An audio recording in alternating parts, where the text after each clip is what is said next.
Tienes palabras de vida eterna. ¿Dónde más iré, Dios? ¿Dónde más iré? Tienes palabras de vida eterna. Les pido por favor que abran la Biblia en el Salmo 12. Vamos a leerlo y después oramos. Al músico principal, sobre Seminit, Salmo de David. Salva, oh Jehová, porque se acabaron los piadosos, porque han desaparecido los fieles de entre los hijos de los hombres. Habla mentira cada uno con su prójimo. Hablan con labios lisonjeros y con doblez de corazón. Jehová destruirá a todos los labios lisonjeros y la lengua que habla jactanciosamente. A los que han dicho, por nuestra lengua prevaleceremos. Nuestros labios son nuestros. ¿Quién es Señor de nosotros? Por la opresión de los pobres, por el gemido de los menesterosos. Ahora me levantaré, dice Jehová. Pondré en salvo al que por ello suspira. Las palabras de Jehová son palabras limpias, como plata refinada en horno de tierra, purificada 7 veces. Tú, Jehová, los guardarás. De esta generación los preservarás para siempre. Cercando andan los malos, cuando la vileza es exaltada entre los hijos de los hombres. Oremos. Padre Celestial, nos dirigimos una vez más a usted en oración. Lo hacemos en el nombre de Jesucristo, no por nuestros méritos, sino solamente por los méritos de su Hijo. Clamamos, Señor, que usted pueda hablarnos por medio de su palabra, que su Espíritu Santo imparta su verdad a cada uno de nuestros corazones y podamos ser desafiados a tener su palabra como el tesoro más supremo. Sabemos, Señor, que usted tiene en alta estima su palabra como su propio nombre y que ha determinado preservarnos y sostenernos a sus hijos, a los que somos suyos, hasta el día de su venida por medio de su santa y bendita palabra. Oramos que usted sea glorificado, los hermanos podamos comer, alimentarnos y crecer, y que los que aún no le conocen puedan ser salvos en este día por medio de la predicación de su evangelio y palabra. Gracias, Señor, por todo, en el nombre de Jesús. Amén. El título de este sermón es Guerra de Palabras. Ya vamos a ver por qué. Pero tiene que ver mucho con el tema del pasaje del Salmo 12 y del sermón. Algunos de pronto recordarán a finales de los años 90 una película que se volvió un clásico. El show de Truman, The Truman Show en inglés. Unos me dicen que sí, otros me dicen que no. Bueno, esta película fue protagonizada por el actor canadiense, el cómico Jim Carrey, ¿sí? Bueno, para los que no la vieron o la recuerdan poco, les cuento un poco un resumen, ¿sí? Esta película trataba de un gran reality show, millonario, porque llenaba de plata a las autoridades del programa, que se transmitía en las 24 horas del día en vivo y en directo. Pero este reality show no era como cualquier otro. Tenía la particularidad que el personaje principal, ¿sí? Encarnado por Jim Carrey, no sabía que estaba en un reality show. Él no sabía. Desde que era bebé, ¿sí? Había sido puesto en un estudio de televisión enorme, ¿sí? Enorme, grande como una ciudad, lleno de cientos de miles de cámaras por todos lados y miles de actores. Todos los que estaban alrededor de Truman eran actores. Sus papás, sus amigos, los vecinos, los maestros de la escuela, los compañeros, todos eran actores. Incluso este bebé crece, se hace adolescente, un joven, un adulto. La esposa con la que él se casa también era una actriz. Y bueno, ellos no tenían hijos. Esto también había sido digitado de una forma oscura por las autoridades del show. Todo en la vida de Truman era un gran engaño. Era una mentira. Y todo estaba armado y puesto para seguir viviendo de él. Porque era un negocio millonario. Pero bueno, después vean la película, está muy buena. De alguna u otra manera, él como que se empieza a dar cuenta de la realidad. Había cosas que empezaban a no cerrarle. Y se empieza a dar cuenta que estaba siendo engañado, ¿sí? Y bueno, empieza a buscar la manera de salir, de descubrir lo que está pasando y salir de lo que estaba viviendo. Y obviamente, ¿no? Se podrá imaginar que las autoridades del show no iban a permitir que el negocio millonario se les arruinara. Entonces lo que empiezan a hacer es a mentirle mucho más y a manipular las cosas para confundirlo, y le hacen cosas terribles, bajísimas, usted va a ver después, para llenarlo de miedo y confundirlo y que él no descubra todo y se vaya de ese lugar. Hasta que, bueno, llega el punto, ¿sí? Le arruino el final, que ya no lo pueden seguir haciendo, ¿sí? Uno se va dando cuenta igual. Truman se sentía cada vez, lleno de personas, de actores, se sentía cada vez más solo, más miserable y oprimido. Y bueno, y toma la decisión de escaparse. Ya no les creía más, no los iba a escuchar más. Decide dejar esa vida de engaños y falsedad y cambiarla por la verdad, por la realidad. Bueno, esto es en esencia, ¿sí? Salvando las distancias, lo que trata este Salmo 12. ¿A quién escuchamos? ¿Qué palabras les prestamos atención? Como decía antes del momento de alabanza, este Salmo es un modelo para un examen propio, personal, de audición espiritual. Ustedes fíjense que es todo acerca de las palabras que los hombres malos dicen y las cosas que Dios dice. Hay mucho énfasis puesto ahí, lo que dicen, lo que hablan. En cómo los discípulos del Señor escuchamos y respondemos de una forma apropiada, obviamente, a dos fuentes diferentes,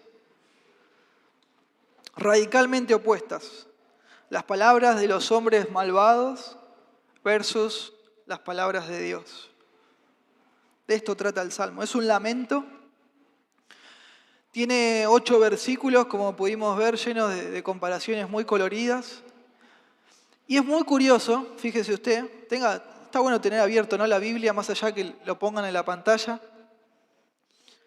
que comienza el Salmo y termina de la misma manera. Con la realidad triste y dura de que los malos están y van a seguir estando. Donde estos malos usan sus palabras para oprimirnos. Y es precioso que en medio de todo ese contexto negro, oscuro, resplandece de forma esplendorosa la palabra de Dios. En el versículo 5, la voz de Dios. Y de ese punto hay un quiebre. Es como que el versículo 5 es el foco de nuestro salmo. Ahí hay un punto de inflexión que ya vamos a ver. Este salmo, como dice la letrita chiquita, que es la superinscripción, fue escrito por David. Y llama la atención que no contiene nada estrictamente personal. O sea, él no habla de yo ni de mí como otros salmos. Está dirigido al músico principal, eso lo vemos en la superinscripción, o sea, el director del coro de ese momento.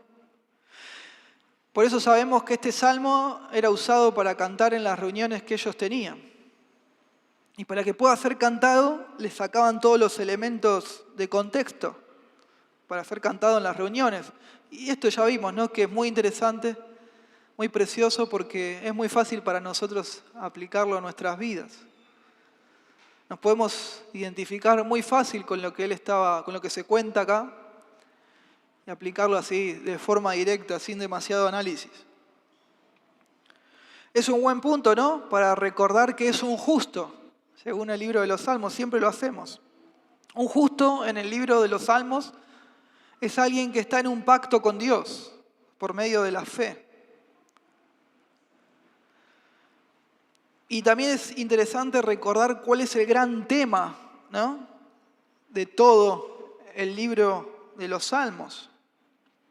El gran tema es que los justos, aquellos que estamos en un pacto con Dios por medio de la fe, estamos esperando al Mesías, a que Él venga a gobernar, pero no así nomás, como gobiernan los hombres, sino que Él venga a gobernar como se debe gobernar.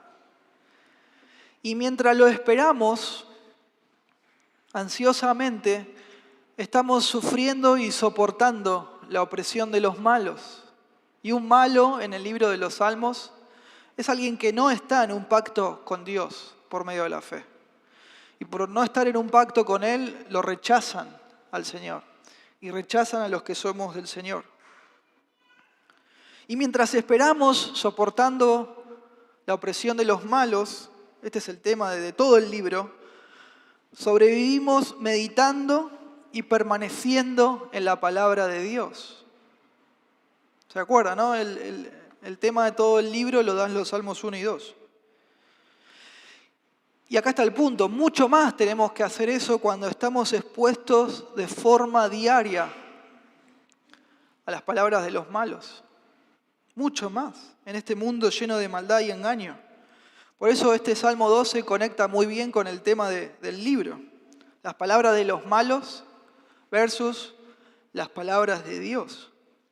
Entonces, bueno, por todo lo dicho hasta acá, el tema del Salmo y del sermón es: en un mundo que nos oprime mediante el mal uso de las palabras, los creyentes podemos confiar y tener seguridad en la palabra pura del Señor. Amén. ¿Cómo lo hacemos? Bueno, el Salmo presenta dos actitudes a tomar que vamos a tener en cuenta en el desarrollo del sermón. ¿Sí? La primera de ellas las tenemos en los versículos 1 al 4. ¿Cómo hacemos esto de confiar en el Señor y en su palabra pura mientras este mundo nos oprime con sus palabras? Bueno, acudimos a Dios cuando nos sentimos solos ante tanta mentira, adulación y arrogancia. Acudimos al Señor. Este salmo empieza con un clamor hacia Dios, ¿sí? Dice, salva. Como ya vimos en otras oportunidades, esta palabra tiene que ver con la idea de liberar, librar, socorrer. Es como un grito desesperado de ayuda.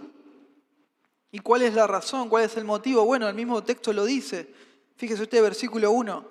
Porque se acabaron los piadosos, porque han desaparecido los fieles entre los hijos de los hombres. Ya no están presentes, cesaron, se acabaron. Esa es la idea que él quiere transmitir. Las personas en quienes se puede confiar en lo que hacen y dicen no están. Tristemente desaparecieron.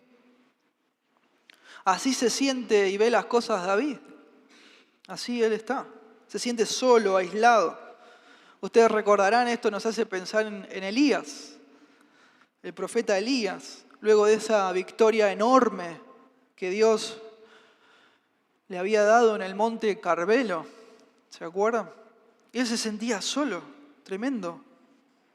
Acababa de tener una victoria enorme en manos del Señor y ahora él se sentía solo y deprimido. Fíjese usted, Primera Reyes 19:10. Este es Elías, ¿no?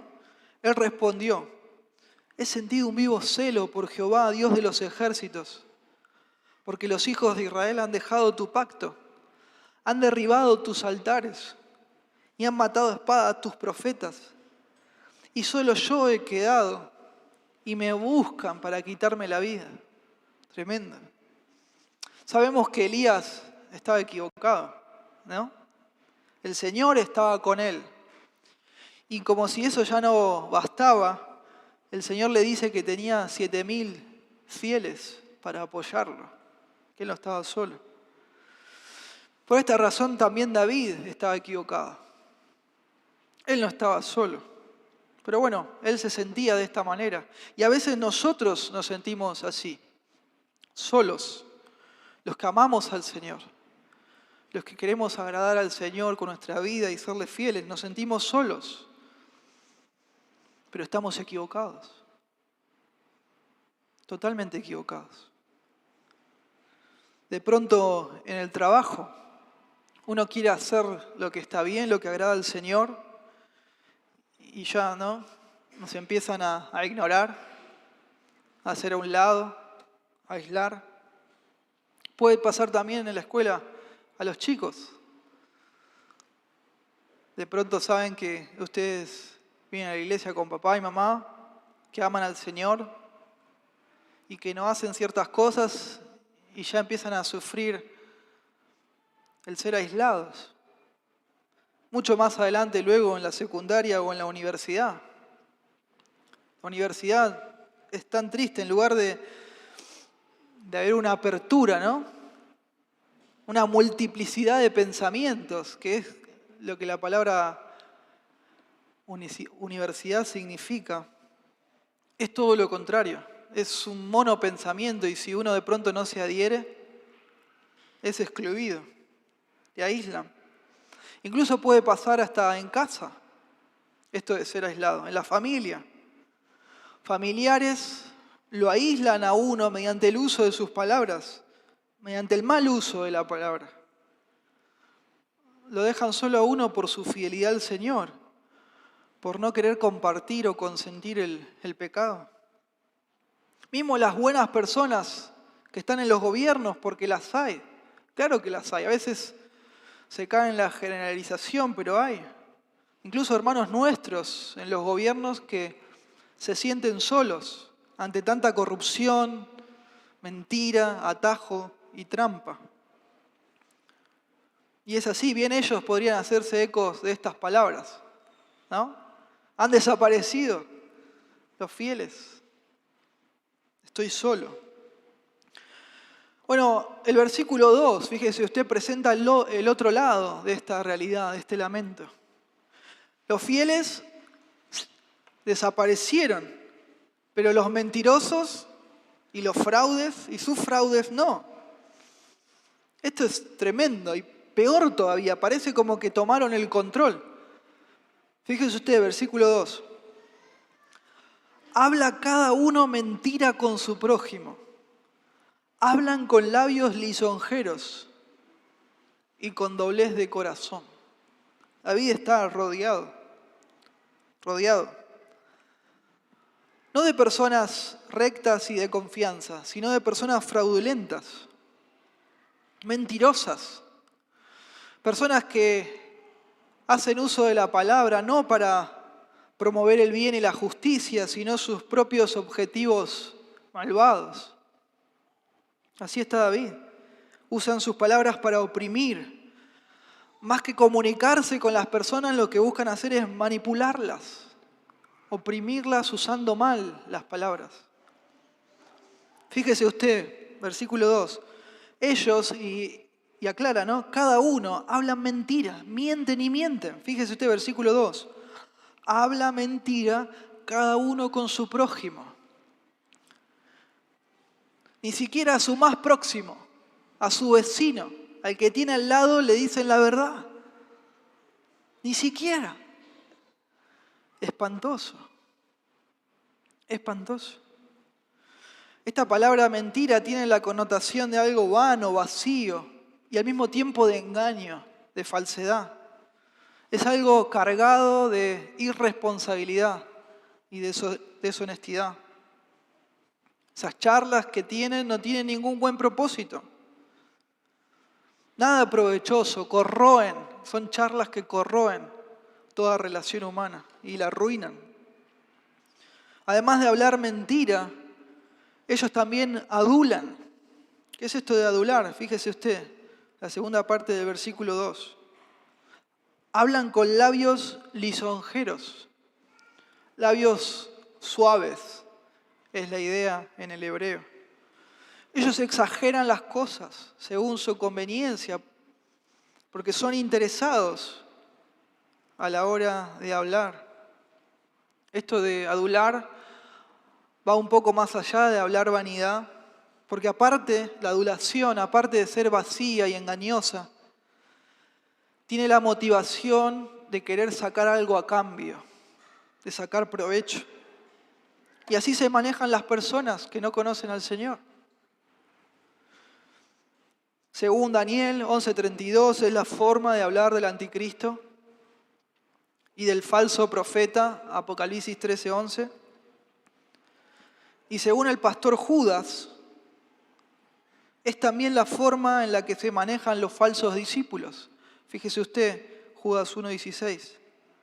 Estos son murmuradores, querellosos, que andan según sus propios deseos, cuya boca habla cosas infladas, adulando a las personas para sacar provecho. La adulación dice lo que las personas quieren escuchar para sacar provecho. Entonces es fatalmente adictiva. Adictiva para el que la dice y adictiva para el que le gusta escuchar la adulación. Además de mentir, de adular, engañan. Ellos engañan. Fíjese usted la última parte del versículo 2. Hablan con doblez de corazón.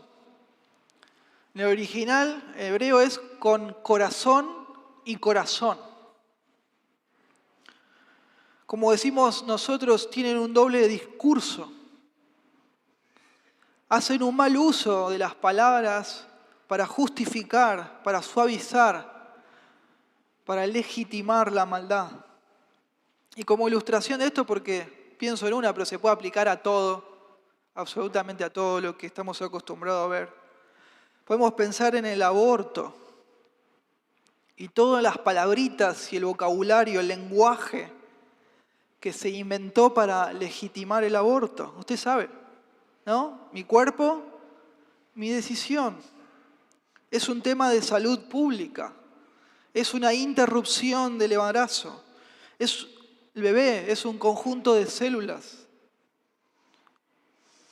Y a los que obviamente y sanamente nos oponemos a esta locura nos llaman antiderechos, etc. Bueno, ellos usan palabritas para legitimar la maldad. Y uno está de pronto, no, bueno, pero el cielo es celeste, el pasto es verde. No, te dicen. Y usan palabritas para buscarle la vuelta, para legitimar lo que hace. Bueno, esto es de corazón y corazón, con doblez de corazón. Y por último, tristemente, los que están lejos de Dios y se oponen a Dios y se oponen a nosotros, ellos se jactan, son arrogantes. Esta forma de hablar es la expresión externa, la externalización del pecado del orgullo. Y David, muy a propósito, lo incluye en contraposición al rechazo y juicio de Dios. Fíjese usted, versículo 3. Jehová destruirá a todos los labios lisonjeros y la lengua que habla jactanciosamente. A los que han dicho, por nuestra lengua prevaleceremos. Nuestros labios son nuestros.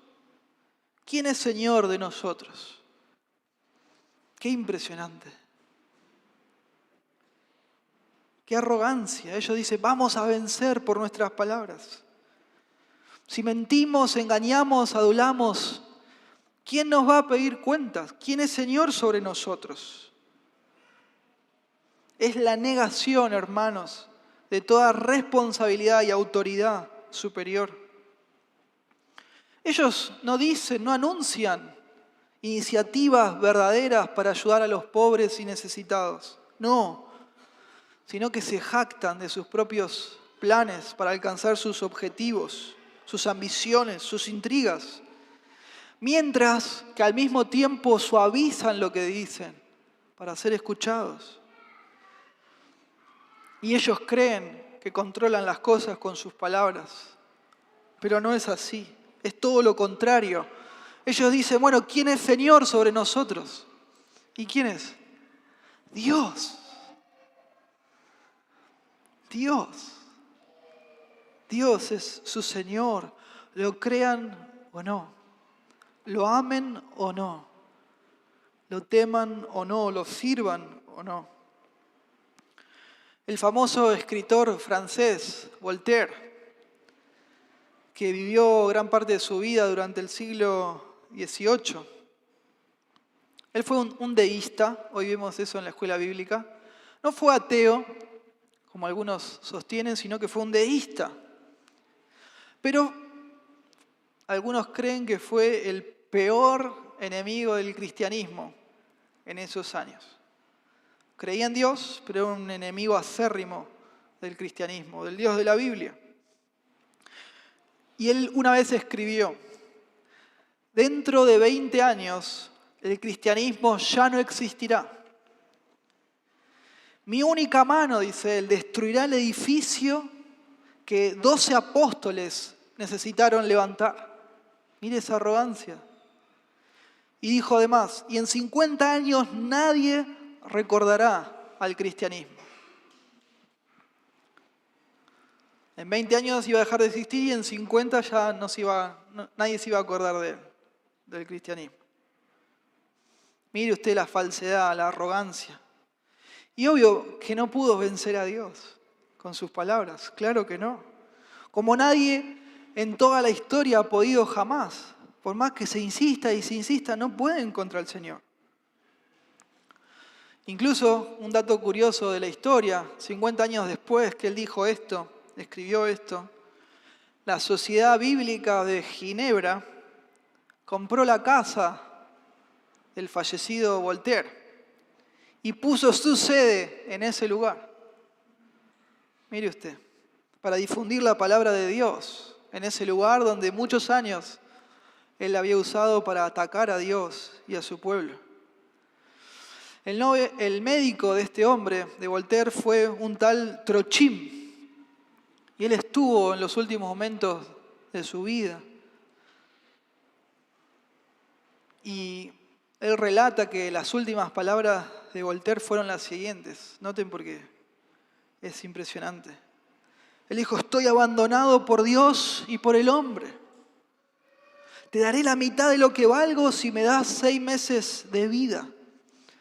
Entonces iré al infierno y tú irás conmigo. Oh Cristo, oh Jesucristo. Qué mortales que son en todo sentido, ¿no? Las palabras de los hombres lejos de Dios. Entonces ellos mienten, adulan, engañan, son arrogantes, se jactan en sus palabras, pero no pueden vencer a Dios. El punto es el siguiente, ¿qué hacemos nosotros? Amén. Los que somos del Señor, ¿qué hacemos? Bueno, tenemos que ir a los pies de Dios, a los pies del Señor en oración, acudir al Señor. No tenemos que tomar atajos. Tampoco tenemos que copiar sus palabras o sus maneras. No, ir al Señor por refugio, por protección, para que Él nos salve, para que Él nos proteja, para que Él nos libere. Ir al Señor. Fíjese usted, Salmo 123, versículo 1, dice, a ti alcé mis ojos, a ti que habitas en los cielos. He aquí como los ojos de los siervos miran la mano de sus señores, como los ojos de la sierva la mano de su señora, Así nuestros ojos miran a Jehová nuestro Dios, hasta que tenga misericordia de nosotros. Ten misericordia de nosotros, oh Jehová, ten misericordia de nosotros, porque estamos muy hastiados de menosprecio. Hastiada está nuestra alma del escarnio de los que están en holgura y del menosprecio de los soberbios. Ir al Señor, amén, ir a sus pies. En un mundo, hermanos, que nos oprime mediante el mal uso de las palabras, los creyentes podemos confiar y tener seguridad en la palabra pura del Señor. ¿Cómo lo hacemos? Bueno, en primer lugar, acudimos al Señor cuando nos sentimos solos, rodeados de engaño, mentira, adulación y falsedad. Amén. En segundo lugar, la otra actitud que tenemos que tomar la vamos a encontrar entre los versículos 5 y 8.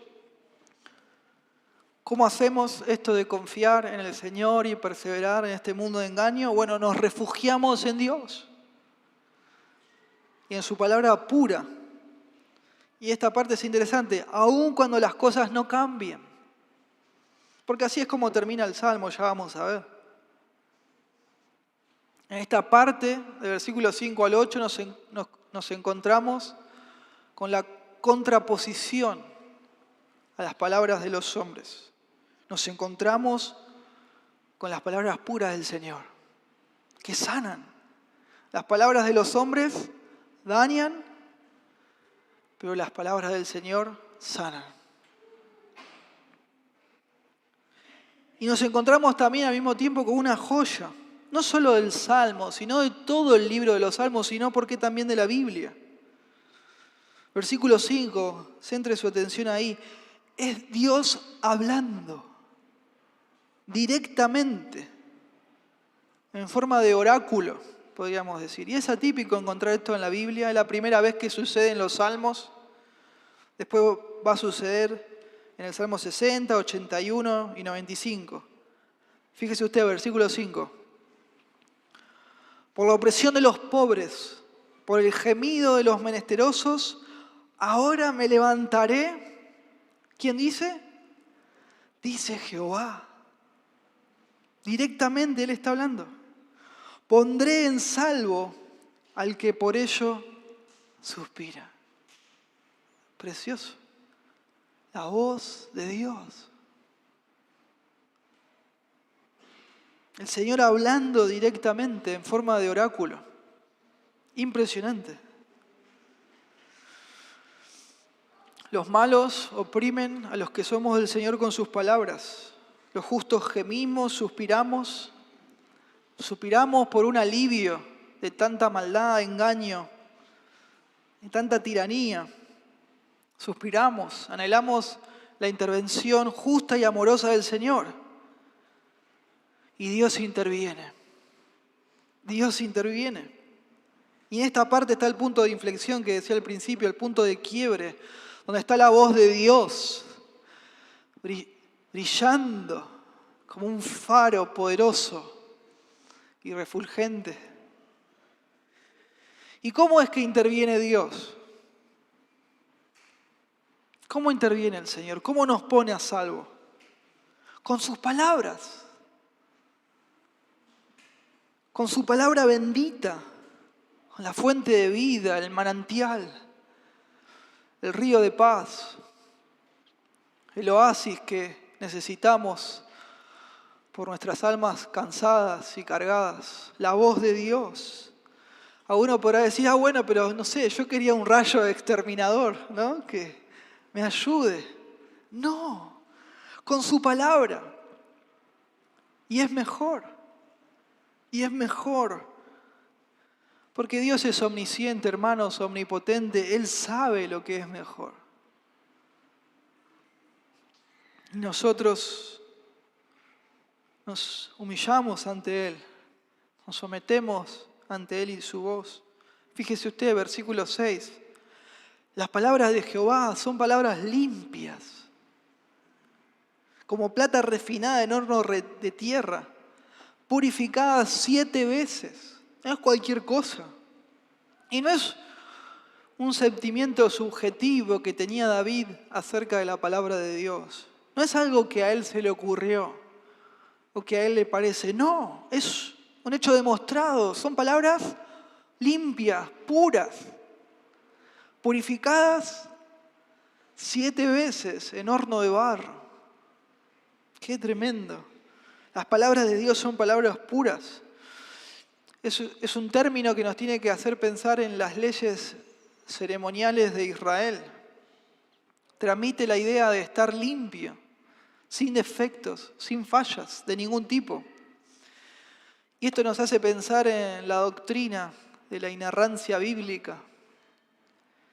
Esta doctrina se resume de la siguiente manera. La inerrancia de la Biblia significa que la Biblia en los manuscritos originales no afirma nada que sea contrario a la verdad. La Biblia no puede mentir ni decir falsedades. Todas las palabras de la Biblia son completamente verdaderas y sin error en ninguna parte. Las palabras de Dios son la suprema norma de verdad. Qué hermoso, qué tremendo. Y qué distinto que es a nosotros los hombres, ¿no? Completamente diferente. En un mundo donde es difícil creer lo que alguien diga, sea enemigo o amigo, es difícil confiar. Es un consuelo, hermanos, saber que la palabra de Dios es completamente confiable para nosotros. La palabra de Dios es clara, directa, verdadera y confiable. Así sostiene Romanos 7:12. Dice, de manera que la ley, a la verdad, es santa, santa. Y el mandamiento santo, justo y bueno. Amén. Para expresar este punto, justamente David usa la imagen de poner un metal en un horno de tierra. Esto obviamente para eliminar las impurezas. Y probablemente necesitaban varios intentos para eliminar todas las impurezas de un metal. Y acá David hace esta comparación, ¿no? Él dice que la palabra de Dios es como si se hubiera sometido a ese proceso de eliminar las impurezas. 7 veces, ¿no? Hablando de este número de la plenitud, la perfección. No hay nada más ya para hacer. Obviamente, hermanos, la palabra de Dios nunca estuvo en una etapa donde hubiera impurezas en ellas. Simplemente lo que David está haciendo acá está enfatizando lo perfecta que es la palabra de Dios. Por eso podemos confiar completamente en todo lo que dice y poner nuestra confianza ahí. Es la única palabra en la que se puede confiar tanto, la palabra de Dios. El Salmo 19:7 dice, la ley de Jehová es perfecta, que convierte el alma. Esto es que la recrea. El testimonio de Jehová es fiel, que hace sabio al sencillo. Los mandamientos de Jehová son rectos, que alegran el corazón. El precepto de Jehová es puro, que alumbra los ojos. El temor de Jehová es limpio, que permanece para siempre. Los juicios de Jehová son verdad, todos justos. Deseables son más que el oro, y más que mucho oro afinado, y dulces más que miel, y que la que destila del panal. Tremendo. La Biblia, hermanos, ha sido probada y fue hallada impecable. Ha sido sometida al escrutinio más intenso y riguroso jamás visto y ha triunfado. Ha sido probada tanto por incrédulos como por creyentes y siempre ha sobrevivido. Ilesa. La Biblia es el único libro que ha sido atacado y criticado por años con una ferocidad incomparable y siempre salió exitosa. Siempre, sin dudas, es el libro de Dios, la palabra de Dios, el medio por el cual el Dios de este universo ha decidido revelarse a nosotros, a los hombres. El pastor Spurgeon dijo una vez, la Biblia ha pasado por el horno de la persecución la crítica literaria, la duda filosófica y el descubrimiento científico, y no ha perdido nada más que aquellas interpretaciones humanas que se aferraban a ella como una aleación con un material precioso. La experiencia de los santos lo ha probado de todas las maneras inimaginables, pero ni una sola doctrina o promesa ha sido consumida en el calor más excesivo. Los infieles de todos los tiempos han golpeado mucho contra esta roca, pero la palabra de Dios se mantiene firme, firme. Y al final de todo, como Voltaire, los incrédulos son quebrantados contra esta roca en lugar de romperla. Isaías 48 dice: sécase la hierba, marchítase la flor, mas la palabra del Dios nuestro permanece para siempre. Amén. Y como es así de pura, Dios nos va a preservar con ello. Nos va a proteger en cada generación en particular que sus hijos nos toque atravesar. Fíjese usted, versículo 7. Tú, Jehová, los guardarás. De esta generación los preservarás para siempre. Para siempre.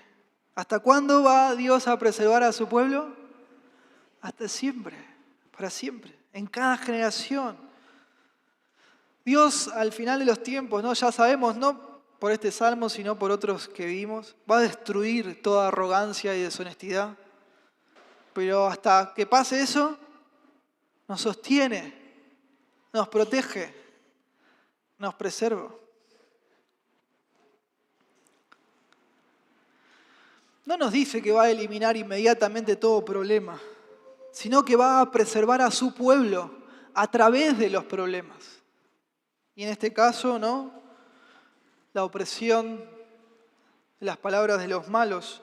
¿Y cómo lo hace? Usando su palabra. Puede haber, hermanos, una victoria, una liberación, pero no es definitivo. No es definitivo, no todavía. Los malos siguen estando, los que rechazan al Señor y a su pueblo, siguen caminando entre nosotros. Los hombres le siguen dando lugar, siguen dando vueltas. Fíjese usted, versículo 8. Cercando, y así termina el Salmo, ¿no? Cercando andan los malos, cuando la vileza es exaltada entre los hijos de los hombres. Al final del Salmo nos encontramos con que las cosas no cambiaron. Los malvados todavía andan como si nada, otros le festejan, exaltan su vileza, ellos están así, tranquilos. Hay tanta mentira, engaño, adulación y arrogancia como siempre. También tenemos que tener en cuenta otra cosa, Dios no cambia, Dios tampoco cambió, nunca, sabemos que Él no cambia. Entonces, ¿qué fue lo que cambió? ¿Qué fue lo que cambió? David cambió. Su manera de pensar, él cambió. Su perspectiva. Y eso gracias a la voz de Dios, a su palabra. ¿A quién se puso a escuchar David? A Dios. A Dios. Al Señor tenemos que prestarle atención. Entonces, esto podemos sacar esta parte para nosotros. Nosotros tenemos que cambiar. Nosotros, ante la voz de Dios, las situaciones pueden no cambiar, pero nosotros tenemos que cambiar. Prestarle atención a Dios. David empezó con este grito desesperado pidiendo ayuda, Señor, ayúdame. Los fieles desaparecieron, los piadosos ya no existen. Dios respondió, Dios habló. E independientemente que David vea que los demás hagan lo que tienen que hacer, él tiene la palabra de Dios, confiable. sólida, firme como una roca, y ve que Él puede sostenerse en ese fundamento firme, independientemente de lo que las personas a su alrededor hagan. Y también podemos traer consuelo a nuestro corazón y reflexionar en que Dios no cambia. Dios no cambia, hermanos, y su palabra tampoco, aún en un contexto adverso. Dios nos va a seguir ayudando. Amén. Claro que sí. Nos va a seguir sosteniendo. Entonces, en un mundo que oprime a los creyentes mediante el mal uso de la palabra, nosotros podemos confiar, hermanos, y tener seguridad en la palabra pura del Señor. ¿Cómo lo hacemos? Bueno, según esta parte, nos refugiamos en Dios. Su palabra limpia, purificada en horno de barro 7 veces. Aun cuando el contexto no cambie, aun cuando las circunstancias no cambien. Como dijimos antes, las palabras de los hombres dañan, pero las palabras del Señor sanan. ¿A quién vamos a prestarle atención? Esta es la idea que domina la mente de David en este Salmo 12. Las palabras de los hombres dañan, las palabras del Señor sanan. ¿Qué vamos a hacer nosotros? Como decíamos en la introducción, este salmo nos da un modelo para un examen de audición espiritual.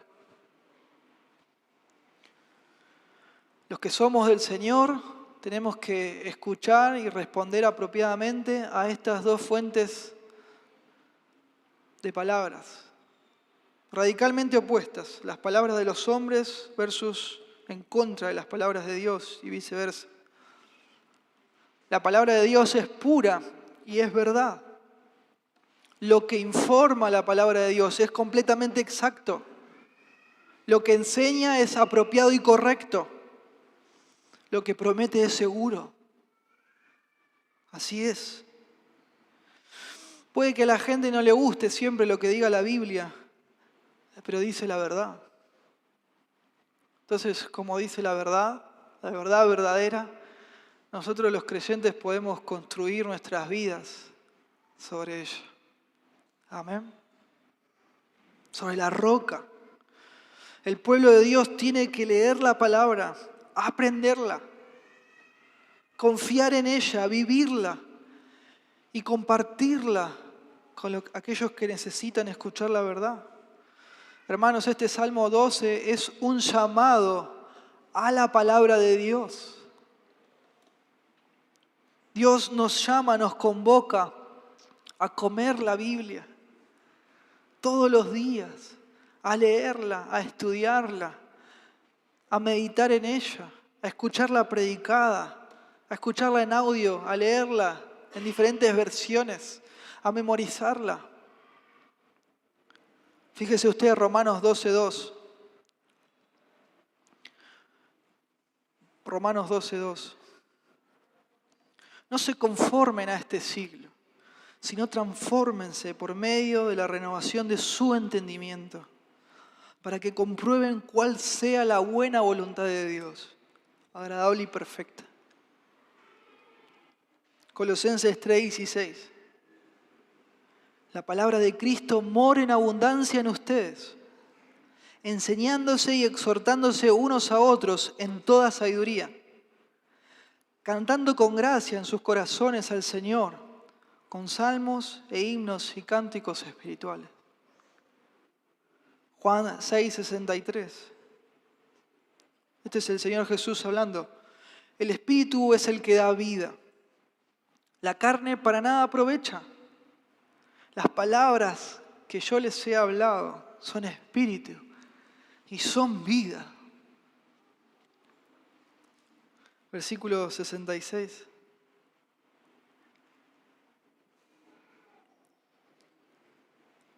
...67... Vamos a leer el 66, aunque no esté ahí.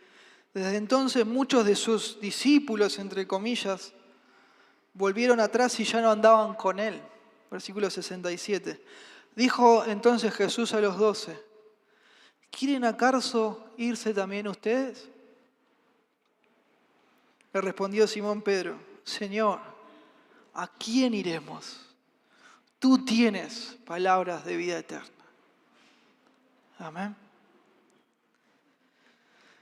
Y no quería terminar el sermón sin antes zambullirnos en algunos versículos del Salmo 119. Por mí lo leería todo, pero no sé a qué hora nos iríamos, ¿no? Algunos me dicen, no, por favor. Vamos a leer algunos nada más, pero es una joya. Es una joya. Salmo 119, 25. Abatida hasta el polvo está mi alma. Vivifícame según tu palabra. Qué hermoso.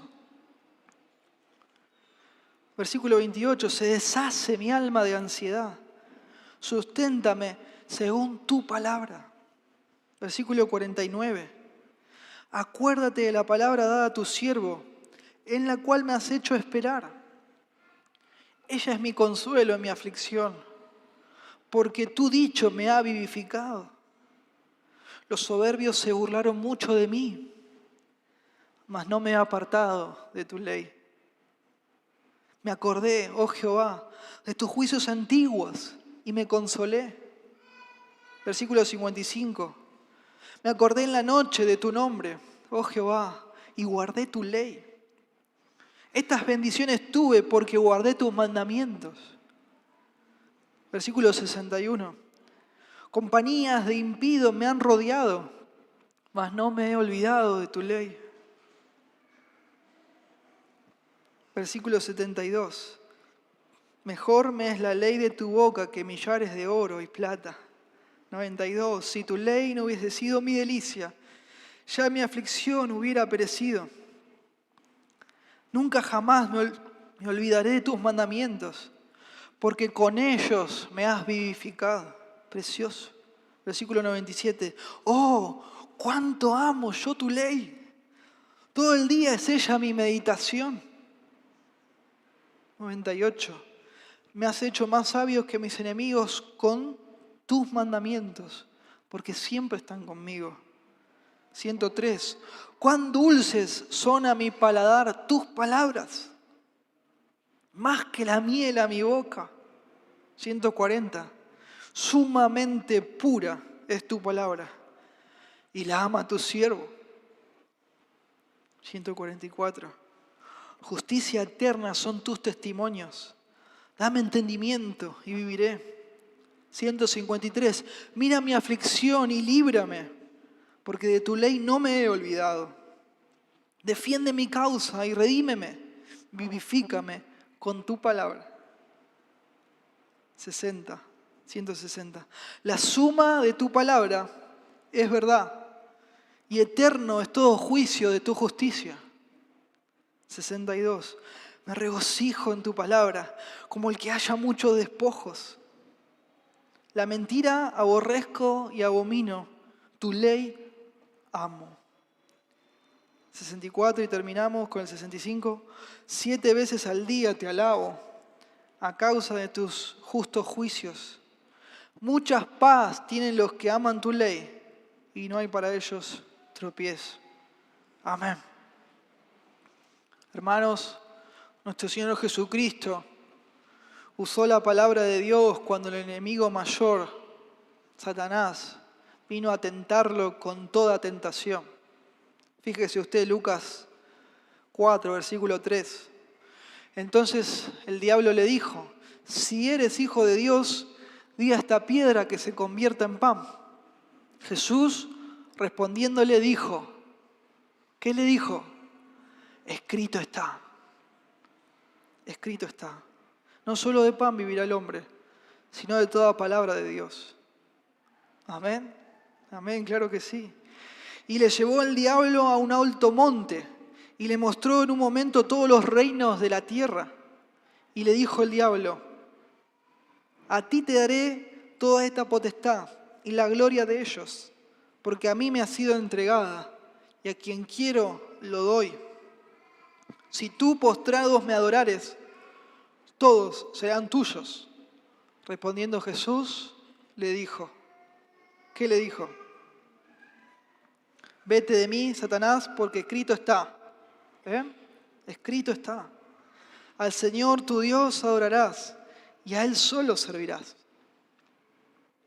Y le llevó a Jerusalén y le puso en el pináculo del templo y le dijo: si eres hijo de Dios, échate de aquí abajo. Porque, bueno, escrito está: a sus ángeles mandará cerca de ti que te guarden, y en las manos te sostendrán, para que no tropieces con tu pie en piedra. Respondiendo Jesús le dijo: dicho está, no tentarás al Señor tu Dios. Y cuando el diablo hubo acabado toda tentación, se apartó de él por un tiempo. Amén. Y no bastó a los hombres crucificar al Salvador, sino que además, hermanos, en su peor momento, colgado de la cruz, lo oprimían con sus palabras, con burlas, con desafíos irreverentes y muchas crueldades. ¿Y qué ejemplo nos dejó nuestro Señor? ¿Qué usó en su peor momento? La palabra de Dios. Continuamente llevó a su corazón la palabra de Dios, recordando lo que Dios había dicho, lo que estaba escrito, citando muchos pasajes, incluso salmos, en esa hora tan dura, en su último momento, poniendo su corazón y su confianza, su esperanza en Dios. Si Él, hermanos, siendo Dios, hizo eso, ¿qué nos queda a nosotros? Copiarlo, imitarlo, hacer lo que Él hace. Amén. ¿Qué vamos a hacer con las palabras? ¿A quién vamos a prestar atención? ¿Qué vamos a hacer con la Biblia que tenemos en tantas formas y colores y versiones? ¿Qué vamos a hacer? Ahora me quiero dirigir a aquellos que todavía están sin Cristo, que no conocen al Señor. Le ruego que se rinda ante la palabra de Dios, que se rinda ante Dios. Darle la espalda a la palabra de Dios es darle la espalda a Dios mismo. Rinda su vida a Dios. Sométase al señorío de Dios en Cristo. No rechace al Señor y su Evangelio, porque no hay esperanza alguna fuera del Evangelio. Deje ya la mentira, el engaño, la arrogancia, de adular a las personas para sacar provecho, porque así dice la Biblia que los mentirosos no van a poder entrar en el reino de los cielos. ¿Se acuerda acaso la cantidad de mentiras que ha dicho a lo largo de su vida? Yo no me acuerdo. Pero Cristo murió por mí. Ocupó mi lugar. Recibió la ira de Dios como sustituto en mi lugar. Y confío en Él. Pueda usted hoy también confiar en Él, aferrarse a Él, convertirse en su discípulo. Arrepiéntase de su maldad. Reciba por fe el perdón de pecados y vida eterna. Amén. Terminemos leyendo nuevamente esta reflexión del pastor Piper acerca de la palabra de Dios. La palabra de Dios es nuestra única esperanza. Las buenas nuevas de las promesas de Dios y las advertencias acerca de sus juicios son tan cortantes, vivas y eficaces que penetran hasta lo más profundo de nuestro corazón y nos muestran que las mentiras del pecado de verdad son mentiras. El aborto no me hará tener un futuro maravilloso, tampoco la infidelidad, ni la ropa provocativa, ni el desprecio por mi propia pureza sexual, ni el silencio ante los actos deshonestos en el trabajo, ni el divorcio y la venganza. Lo que nos libra de tales engaños es la palabra de Dios. La promesa de la palabra de Dios es como un gran ventanal que se abre de par en par ante el radiante sol de la mañana para echar luz sobre el repugnante pecado que habita en nuestro corazón, disfrazado de placeres satisfacientes.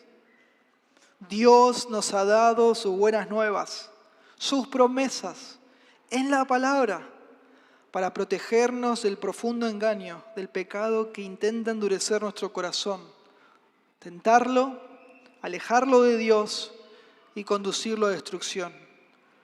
Levantemos el ánimo en la batalla por la fe. La palabra de Dios es viva y eficaz, más cortante que espada de dos filos, penetrará más que cualquier engaño del pecado y revelará aquello que es en verdad valioso y digno de confianza.